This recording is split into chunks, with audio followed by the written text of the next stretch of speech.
J'espère que vous allez bien. Salam alaikum wa zulfilaoun. J'espère que vous vous portez bien. Il y a un épisode très sombre qui s'est déroulé au tribunal militaire de Blida et qui nous a alerté sur une manipulation, une vaste manipulation qui nous inquiète au plus haut point. Salat, haditha, 48 heures de cela, un important procès devait se dérouler au tribunal militaire de Blida. Il n'y a pas eu lieu, ce procès-là a été reporté dans des conditions troublantes et ce procès a été médiatisé de façon totalement manipulée avec le but de le torpiller, clairement, nettement et précisément. De quoi il s'agit? Ce procès, hier, le 13 février 2024, il devait avoir lieu au tribunal militaire de Blida le procès du lieutenant-colonel Tariq Amirat. Le fameux lieutenant-colonel Tariq Amirat, ex-officier des services secrets algériens, de la direction de la documentation et de la sécurité extérieure, la DDSE, qui est le renseignement extérieur algérien, et qui est l'un des personnages les plus sombres, les plus lugubres et les plus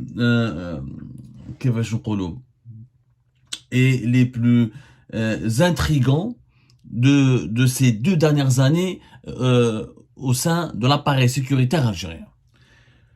On est les seuls qui en ont parlé, on a fait l'Algérie. Officiellement, le colonel Tariq Amirat, il était le chef de bureau de l'ambassade d'Algérie à Paris entre 2017 et 2019.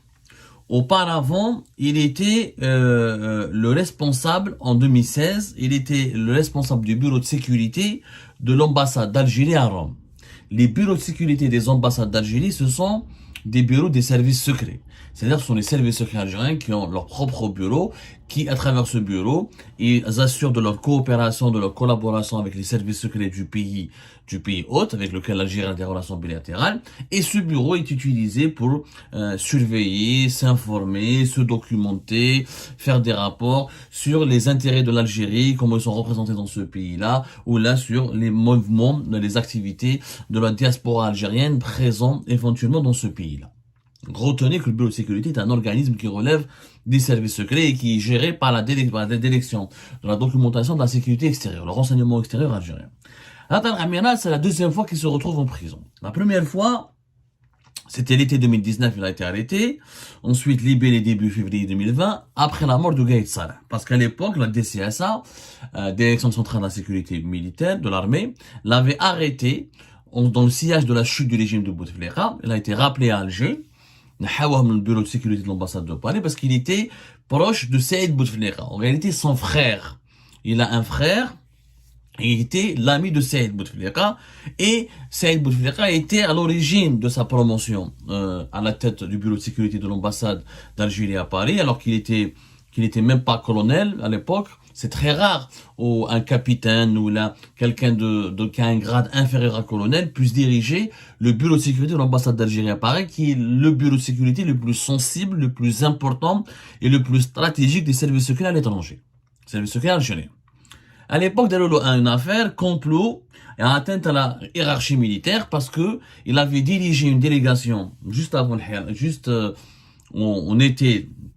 Juste après le Hirak, au mois de mars 2019, il y avait une délégation des services secrets français, la DGSE, qui sont venus en Algérie, où lui, il les avait guidés, il les avait accompagnés en Algérie. Ça, c'est le protocole, c'est normal. Le chef de bureau de sécurité de l'ambassade d'Algérie accompagne les délégations des services secrets étrangers qui viennent lors des réunions bilatérales en Algérie, sauf que il se trouve que M. Tariq Amirat a débordé à l'époque de son cadre réglementaire, parce que normalement les services secrets étrangers ne rencontrent que les services secrets algériens, et on avait accusé à l'époque Tariq Amirat d'avoir organisé une rencontre entre Saïd Bouteflika et les services secrets français. Cette accusation, à l'époque, était fallacieuse. Elle n'a jamais été prouvée ou étayée. Et personnellement, j'avais défendu M. Tariq Amirat à l'époque, parce que quand j'ai fait mon enquête, j'avais vu que c'était davantage un règlement de compte qu'autre chose. Sauf que M. Tariq Amirat a totalement changé. Après, quand il a été libéré février 2020, après la mort de Gaïd Salah, printemps 2021, il a été réhabilité au sein de la DDSE, la sécurité extérieure, de l'enseignement extérieur. On lui a donné un poste important, il a été promu lieutenant-colonel. À l'époque, c'était le général-major Noureddin alias Mahfoud, qui est le plus catastrophique هذا محفوظ normalement هو اللي يتحاسب. Normalement, c'est lui qui doit être habilité en train d'être jugé, parce qu'il était une marionnette, malade, مسكين, un homme totalement مريض, impuissant, خدموا به, يعني il pouvait même pas diriger la DDSE. هذا طارق عميرات, il a été placé à la tête, il était le numéro 2 d'un service important pour la sécurité extérieure, اللي هو la cellule anti-subversion de la DDSE. La cellule anti-subversion, c'est un service pour l'enseignement extérieur algérien qui est chargé de neutraliser, de gérer, de contrôler ce qu'on appelle les éléments subversifs installés à l'étranger. Pour les autorités algériennes, moi par exemple, je suis un élément subversif. Alors que je suis qu'un journaliste. Les journalistes, les blogueurs, les youtubeurs, les militants du Hirak, les opposants à l'étranger, c'est des éléments subversifs. Alors que normalement, les éléments subversifs sont les terroristes et les mouvements radicaux. Mais par sens, on n'a pas le temps de commenter l'idéologie politique du régime algérien. L'affaire est très grave, parce que entre 2021 et 2022, où il a été arrêté, il s'est retrouvé au cœur d'un nouveau scandale, mais cette fois-ci, à juste titre. Et franchement, j'ai fait mon enquête, il n'a rien d'innocent. Le 14 août 2022, il a été arrêté. Il a été placé en garde à vue par les enquêteurs d'abord de la Direction Générale de la Sécurité Intérieure, la DGSI, à travers Antar. Ensuite, la sécurité militaire a essayé d'enquêter, mais l'enquête, l'affaire Hadi, elle a été explosée par la DGSI. Elle est la DGSI. Parce que Tarek Amirat, il se trouve qu'il a été impliqué, il a abusé de son pouvoir. Tarek Amirat, il a une histoire un peu particulière. C'est le fils de Slimane Amirat. Slimane Amirat, un homme très connu dans la hiérarchie du régime algérien. C'était l'ami intime de Boudiaf. C'est lui qui était présent lors de l'assassinat de Boudiaf. C'est quelqu'un qui a été membre de la Fédération de France du FLN. C'est un poids lourd un petit peu, on va dire. Peut-être pas très lourd, mais en tout cas, c'est l'un des poids lourds de la guerre de l'histoire de la guerre de libération nationale. Voilà, il a occupé un rôle très important et il a aussi un parcours très controversé, mais son père c'est pas important. Donc sa mère qui a gardé le nom qui était l'épouse de Slimane Amirat, elle a gardé toujours des contacts très importants avec le régime algérien.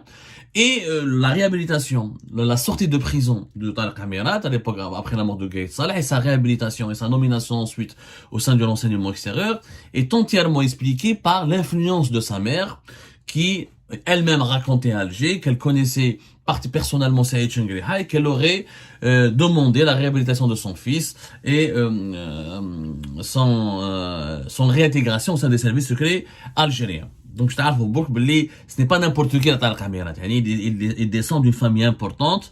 C'est le produit du régime algérien. C'est un fils d'un ancien haut responsable important du mouvement de libération nationale et qui a aussi avait des relations très importantes avec le régime algérien. On va pas s'attarder sur la Slimane Amirat parce que c'est pas l'objet de notre émission et ça va durer très longtemps.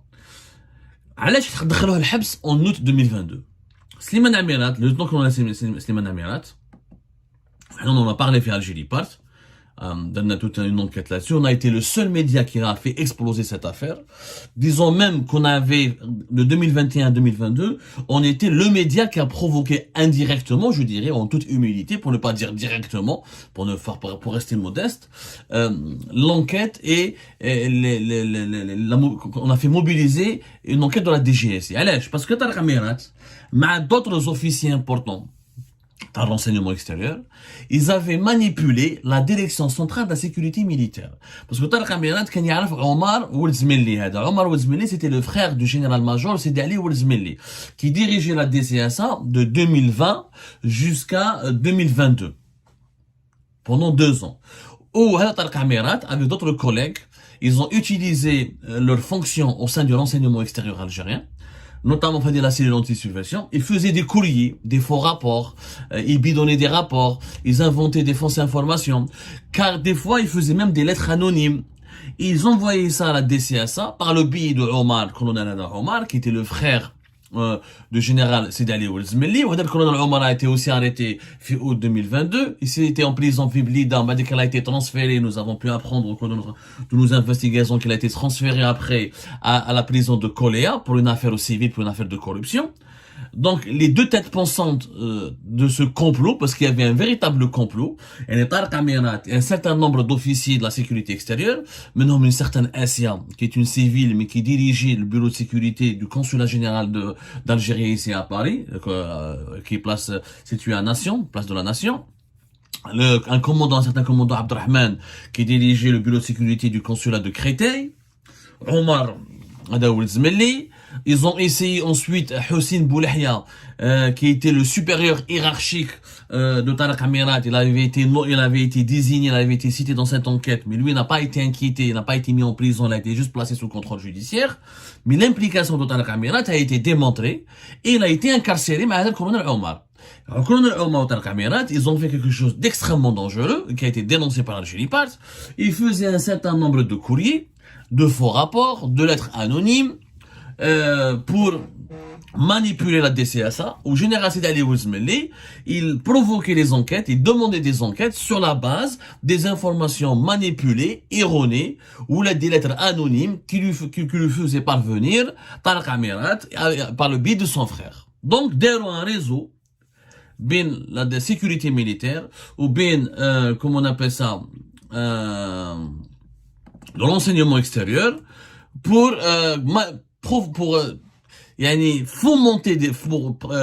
préfabriquer des dossiers et fomenter des enquêtes sur des responsables politiques ou la militaire de l'État algérien afin de provoquer leur chute.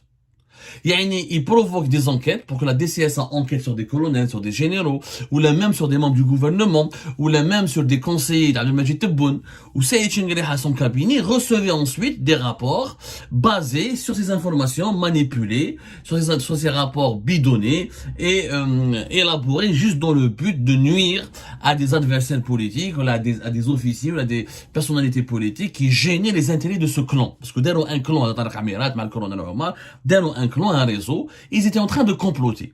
Ou finalement, il s'est avéré que ces complots ont mis en danger le palais présidentiel. C'était la personne des membres de la famille de Abdelmajid Tebboune, ses propres conseillers étaient ciblés par les manœuvres de complot ourdies par Tarek Amirat avec la complicité de Sidi Ali Ouzmeli.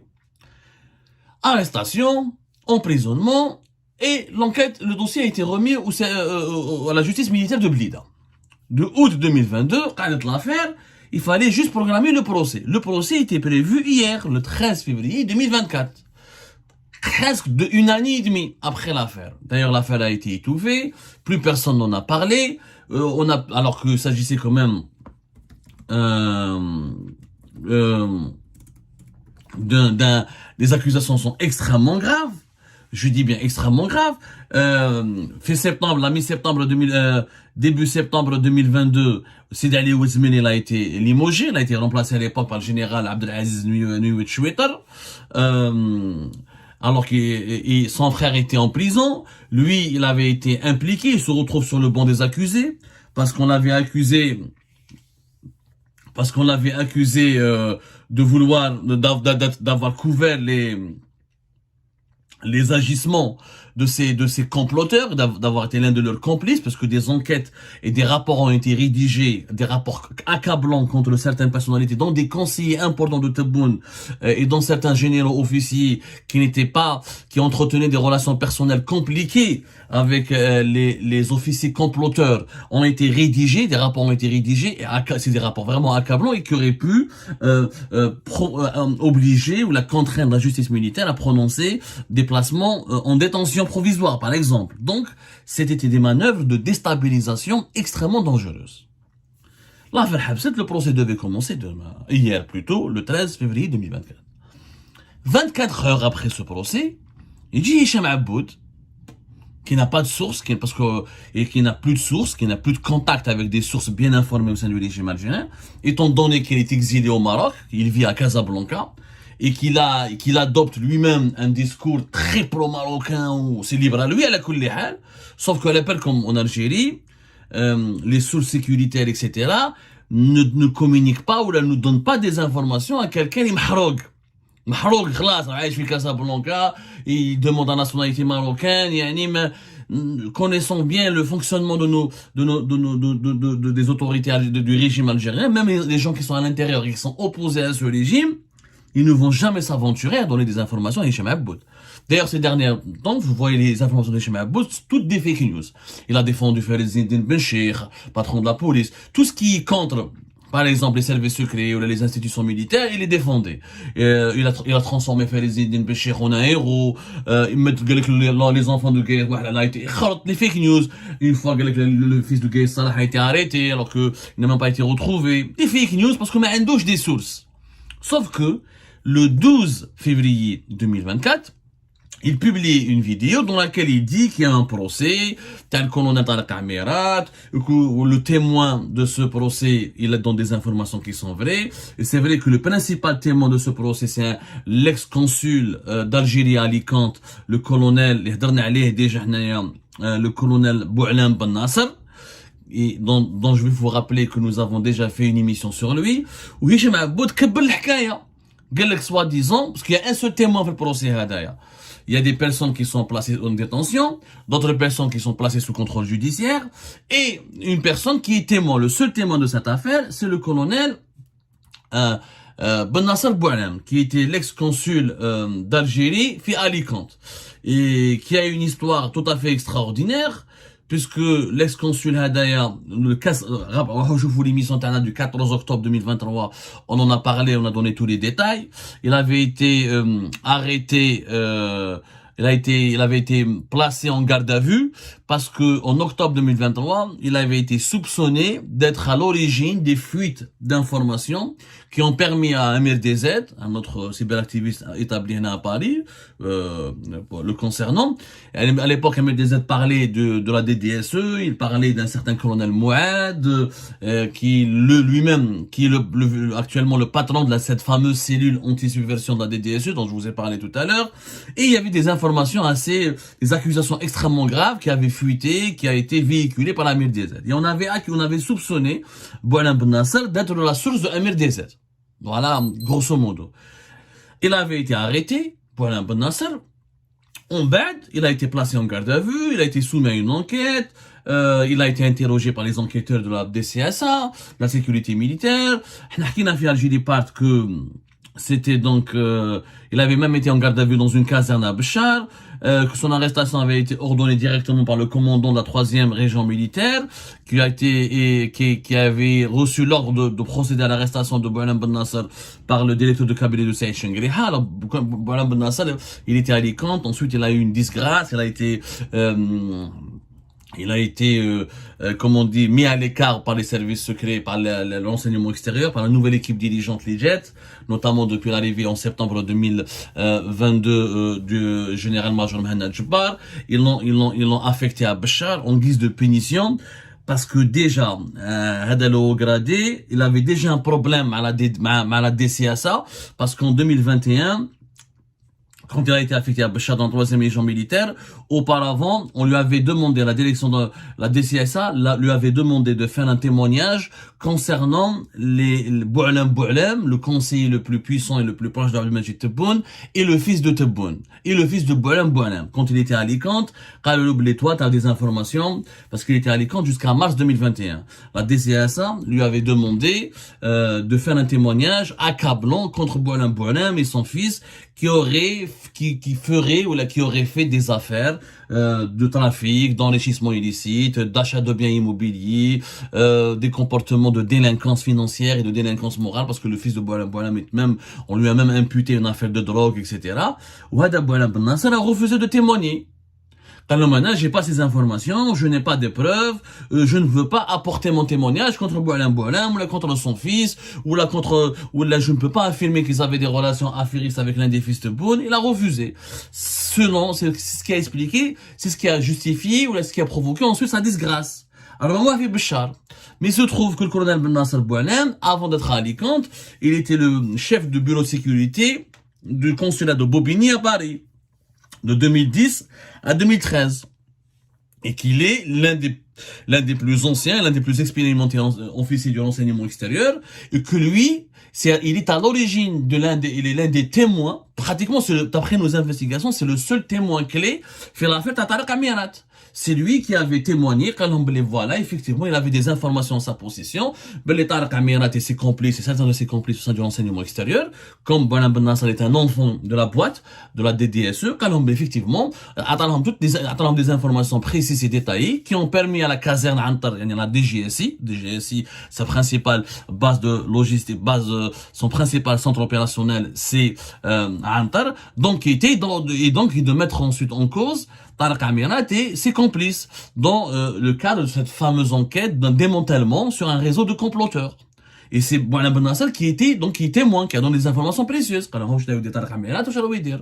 Comme par hasard, 24 heures avant le procès de Tariq Amirat, Hicham Aboud, il fait un portrait élogieux de Boualem Ben Nasser, où il raconte, alors que le procès n'avait même pas eu lieu. Allez, ils avaient été convoqués 2 jours, d'après nos informations, 48 heures auparavant, entre le 11 et le 10 février, ils avaient l'information qu'ils devaient être convoqués pour l'organisation du procès au tribunal militaire de Blida, et le procès devait avoir lieu le 13 février.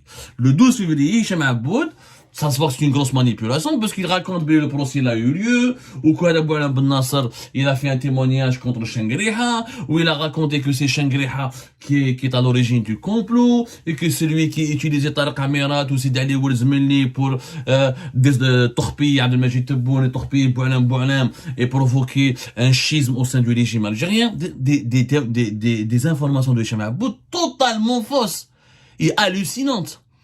Yani, c'est quelqu'un, il lui a donné, en fait, c'est ça la manipulation. Comment les sources manipulent les journalistes en Algérie? Une source donne 1% de vérité, 99% de mensonge. Le seul pourcentage de vérité, c'est qu'un procès devait avoir lieu, mais qui n'a pas eu lieu, ou qu'effectivement le témoin, c'est Boualem Ben Nasser, c'est le colonel Boualem Ben Nasser, sauf que le colonel Boualem Ben Nasser, nous l'avons vérifié, n'a jamais dit du mal de Shengriha, n'a jamais parlé de Shengriha, parce que l'affaire ne concerne pas Shengriha, elle concerne Tariq Amirat, Sidi Ali Oulzmelli, les frères de Sidi Ali Oulzmelli, et Hossein Boulahia, Assia Hadi al-Akhir, وهذا ما كان. C'est Shengriha n'a rien à voir avec l'affaire. Et c'est le procès de Tariq Amirat. Et ça concerne des faits qui impliquent uniquement Tariq Amirat. En fait, tellement il y a eu, Hicham Aboud, il en a tellement parlé sur le témoin, qu'il y a eu des pressions, carrément, on a bien compris que c'était des pressions exercées, il voulait manipuler, ou là, ses sources lui ont demandé de manipuler l'opinion publique pour que le procès n'ait pas lieu, parce que il a sorti des informations compromettantes, donc les conditions d'organiser un procès équitable n'étaient plus réunies, et le jour J, le 13 février, le procès a été reporté. Parce que d'autres accusés sont pas venus, le témoin, il était là. Sidi Ali Oulzmelli, l'ex-patron de la DCSA, il était là. Mais les juges, chef Oubeli, d'autres parties n'étaient pas là. Et donc, ils se sont énervés, ils ont décidé de reporter. Mais, comment se fait-il qu'on médiatise ce procès qui se tient à tribunal militaire de Blida? Un peu comme les procès, la justice militaire en Algérie, elle est hyper stricte. Elle est vraiment hyper stricte. C'est-à-dire que elle est très, comment dirais-je, elle est très discrète, très peu d'informations circulent, les convocations ont été récupérées chez Antar, ce sont des officiers du renseignement extérieur, donc ce sont les services secrets qui étaient uniquement au courant de la tenue de ce procès, qui implique un officier supérieur du renseignement extérieur dans les services secrets, donc c'est une affaire qui est censée rester très secrète. 24 heures auparavant, à la veille du procès, ils ont sorti des informations,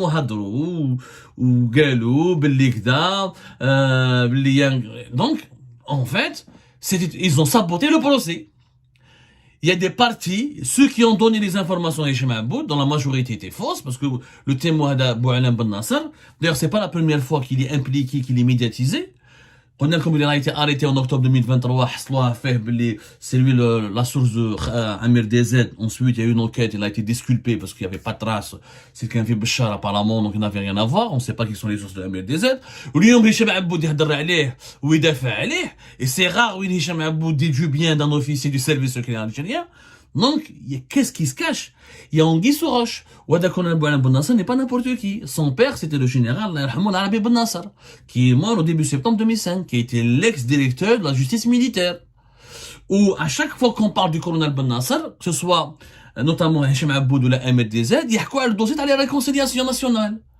Parce que c'est leur père qui a dirigé l'enquête sur les disparitions ou sur le déroulement de certaines tueries pendant la décennie noire.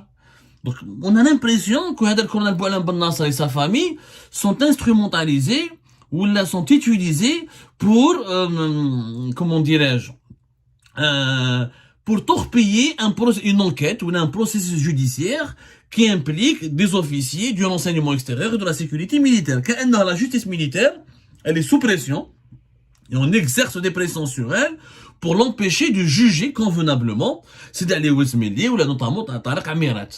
On a l'impression que cette affaire du complot qui implique des officiers influents, on cherche à l'étouffer. Il y a des vérités gênantes qu'on cherche à étouffer. Et ça m'inquiète. Ça m'inquiète d'ailleurs, qui fait l'information, c'est dans l'enseignement extérieur. Parce qu'ils ont récupéré leur convocation le lendemain, et juste après, le 13 février, le procès devait avoir lieu. Donc, l'information ne peut provenir que du renseignement extérieur. Donc, Nasra met des informations exprès, dans un but bien précis, pour torpiller ce fameux procès. Dans les révélations ou dans les conclusions, risque d'ébranler encore davantage l'institution militaire. Parce qu'il y avait un réseau de comploteurs qui ont comploté, qui ont fait du mal et qui ont porté un préjudice à l'intégrité morale de l'État parce qu'ils voulaient provoquer la chute de dirigeants civils et militaires en instrumentalisant ou en manipulant la DCS, la Direction Centrale de la Sécurité de l'Armée. C'est une affaire hyper dangereuse, très très inquiétante. Algérie poursuit son enquête et on reviendra là-dessus. Mais faites attention aux manipulations, faites attention à vos sources, faites attention à ce qui est dit. Ce qui a été dit dans la vidéo de Hicham Aboud est totalement faux. Le procès a été reporté hier, il devait avoir lieu le 13, il ne devait pas avoir lieu le 12. Le témoin n'a pas du tout parlé de Chengreha. Il n'a jamais accablé Chengreha. C'est une affaire qui implique que Tariq Amirat, et que ça implique d'autres officiers de rang des colonels ou là, et on les accuse d'avoir organisé un vaste complot en manipulant des rapports, en élaborant des faux rapports, ou là des enquêtes bidonnées, basées sur des informations mensongères, juste pour contraindre ou là inciter la DCSA à élaborer des rapports accablants contre un certain nombre de dirigeants civils et militaires, dont des conseillers proches, très proches de Abdelmajid Tebboune. C'est ça la vérité pour le moment et nous la disons, nous la décrivons en toute honnêteté, sans aucun parti pris, parce que nous n'appartenons à aucun clan.